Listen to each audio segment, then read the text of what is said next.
Unit 4, The Daffodils. We'll do the explanation of the poem now. First, I'll explain all the stanzas separately and then in summary form. The first stanza is, I wandered lonely as a cloud that floats on high over vales and hills, when all at once I saw a crowd, a host of golden daffodils, beside the lake, beneath the trees, fluttering and dancing in the breeze.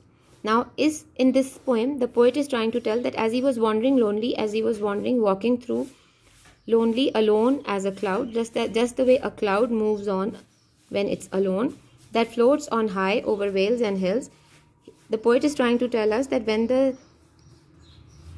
the clouds move over valleys and hills, the speaker says that wandering like a cloud floating above hills and valleys, he encountered a field of daffodils beside a lake.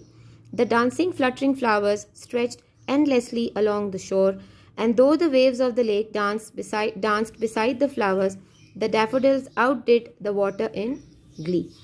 The water is also a beautiful sight, but the sight of the daffodils was so beautiful that they outdid the beauty. They were dancing and fluttering in the breeze, in the wind.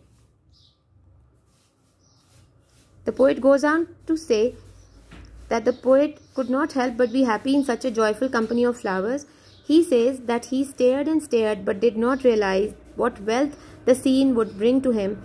For now, whenever he feels vacant or pensive, the memory flashes upon that inward eye, that is the bliss of solitude, and his heart fills with pleasure and dances with the daffodils.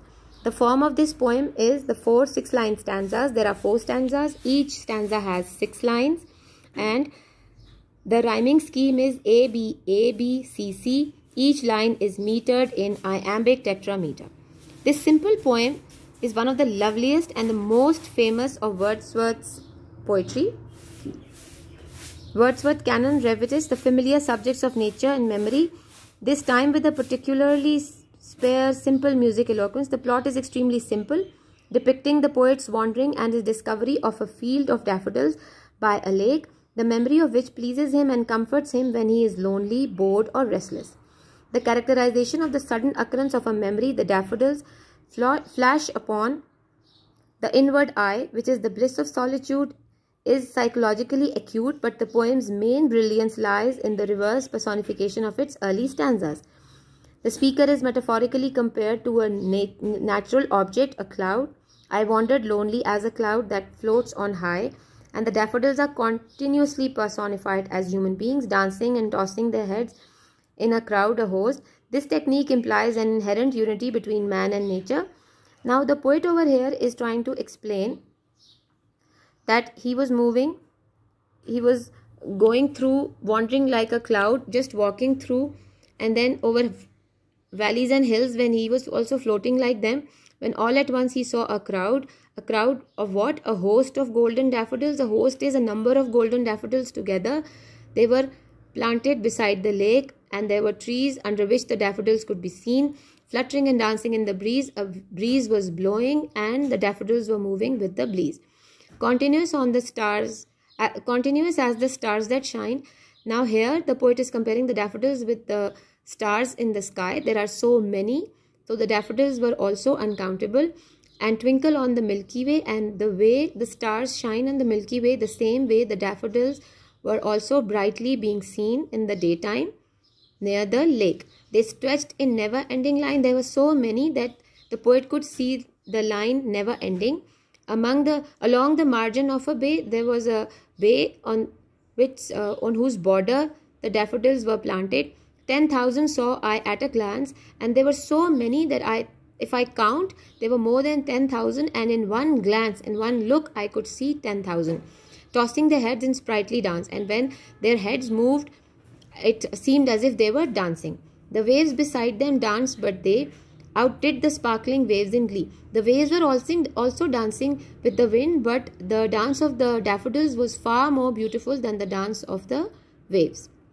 A poet could not but be gay. A poet could not be anything but happy. In such a jocund company, in such beautiful company, poets like these flowers and water and breeze and greenery. I gazed and gazed, but little thought. I looked at it for a very long time in order to take the entire scene into my brain, but I didn't have the faintest idea that it would have such a deep lasting effect on me. What wealth the show to me had brought. I didn't realize at that time that this beautiful scenery had brought me lots of wealth, lots of happiness.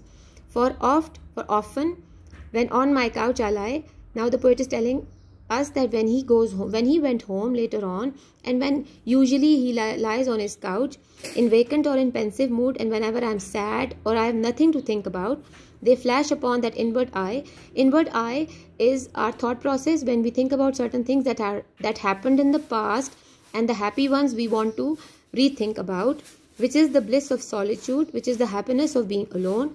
And then my heart with pleasure fills, and at this time my heart fills with pleasure and dances with the daffodils, and then my heart dances with the daffodils, because I feel so happy when I think about those beautiful daffodils.